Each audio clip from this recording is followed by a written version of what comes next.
कुछ दिन पहले मैं एक परिचित के घर गया था। जिस वक्त मैं उनके घर में बैठा हुआ था, उनकी काम वाली बाई घर की सफाई कर रही थी। मैं ड्राइंग रूम में बैठा था। मेरे परिचित फोन पर किसी से बात कर रहे थे और उनकी पत्नी चाय बना रही थी।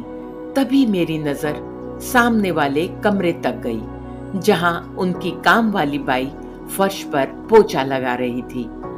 अचानक मेरे कानों में एक तेज आवाज आई, ए बुढ़िया, अभी जमीन पर पोछा लगा है, अपने पांव नीचे मत उतारना। मैं बार बार यही नहीं करती रहूंगी। मैंने अपने परिचित से पूछा, माँ कमरे में है क्या? हाँ, वह बोले। जब तक चाय बन रही है मैं माँ से मिल लेता हूँ। यह कहते हुए मैं उठ खड़ा हुआ। हाँ हाँ, लेकिन रुकिए भैया, अभी भी शायद पोछा लगा है, सूख जाए फिर जाइएगा ना। क्यों? गीला है तो काम वाली बाई दोबारा लगा लेगी, और नहीं भी लगाएगी तो थोड़े निशान ही तो रह जाएंगे फर्श पर, क्या फर्क पड़ेगा? परिचित थोड़ा हैरान हुए, बोले, भैया आप ऐसा क्यों कह रहे हैं? लेकिन उनकी बात को अनसुना करते हुए मैं माँ के कमरे में चला गया।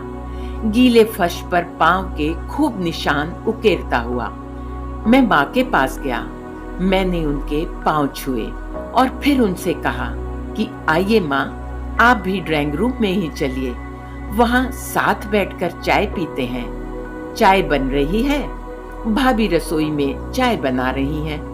मेरी बात सुनकर माँ एकदम से घबरा गई और बोली, अरे नहीं नहीं, अभी फर्श पर पाँव नहीं रखना है। फर्श गीला है ना बेटा, मेरे पाँव के निशान पड़ जाएंगे।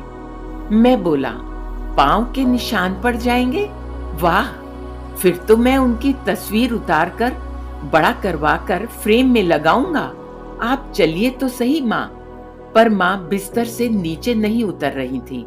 उन्होंने कहा कि तुम वहीं जाकर चाय पी लो बेटा। तब तक मेरे परिचित भी माँ के कमरे तक आ गए थे। उन्होंने मुझसे कहा कि माँ सुबह चाय पी चुकी हैं, आप आइए भैया। नहीं, मैं माँ के साथ यहीं कमरे में ही चाय पी लूंगा। चमकते हुए टाइल्स पर मेरे जूते के निशान बयां कर रहे थे कि मैंने जानबूझकर कुछ निशान छोड़े हैं। वो समझ नहीं पा रहे थे कि आखिर मैंने ऐसा किया ही क्यों। उन्होंने मुझसे तो कुछ नहीं कहा, लेकिन काम वाली बाई को आवाज लगाई, अरे बबीता, जरा इधर तो आना, इधर भैया के पांव के निशान पड़ गए हैं, जरा उन्हें साफ कर देना। बबीता आई और गीला पोछा फर्श पर लगा दिया। जैसे ही फर्श की दोबारा सफाई हुई, मैं फिर से खड़ा होकर उस पर चल पड़ा और वहां मेरे पैर के निशान दोबारा पड़ गए। यह देखकर बबीता बहुत हैरान हो गई और मेरे परिचित भी। अब तक उनकी पत्नी भी चाय लेकर कमरे में आ चुकी थी। उन्होंने कहा, भैया आइए, चाय उधर रखी है। मैंने परिचित की पत्नी से कहा कि बुढ़िया के लिए चाय यहीं दे दीजिए। यह सुनते ही मेरे परिचित ने बड़ी हैरानी से मेरी ओर देखा। वो एकदम अवाक से खड़े थे। वे अभी कुछ कहते, इससे पहले ही मैंने उनसे कहा कि मुझे ऐसा लगता है कि शायद आप लोग माँ जी को प्यार से बुढ़िया बुढ़िया बुलाते हैं।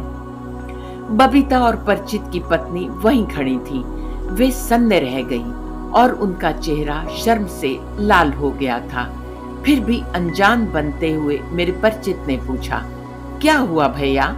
मैंने भी सधे हुए शब्दों में कहा, हुआ तो कुछ भी नहीं। कुछ देर पहले मैंने खुद सुना है कि आपकी काम वाली बाई बबीता माँ को बुढ़िया कहकर बुला रही थी। उसने माँ को बिस्तर से उतरने के लिए धमकाया भी था। यकीनन काम वाली बाई ने माँ को बुढ़िया पहली बार तो नहीं कहा होगा ना, बल्कि वो तो उन्हें बुढ़िया कह भी नहीं सकती। जरूर उसने आप दोनों के मुंह से ही सुना होगा। मैंने आगे कहा, जाहिर है आप लोग प्यार से माँ को इसी नाम से बुलाते होंगे, तभी तो उसने भी माँ को बुढ़िया कहकर पुकारा है।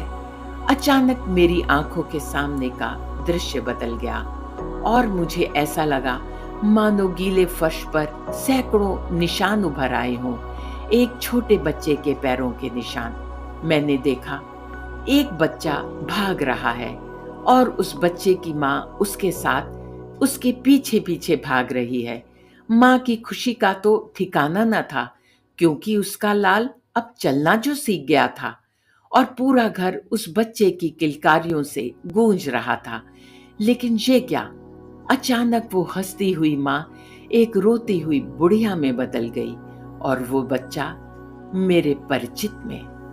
तभी मैंने देखा कि माँ की आंखों में आंसू डबडबा आए थे, बहू की नजरें भी झुकी हुई थीं और बबीता तो हाथ जोड़कर चुपचाप खड़ी थी। गलती हो गई, अब ऐसा कभी नहीं होगा भैया, बहुत बड़ी भूल हो गई मुझसे।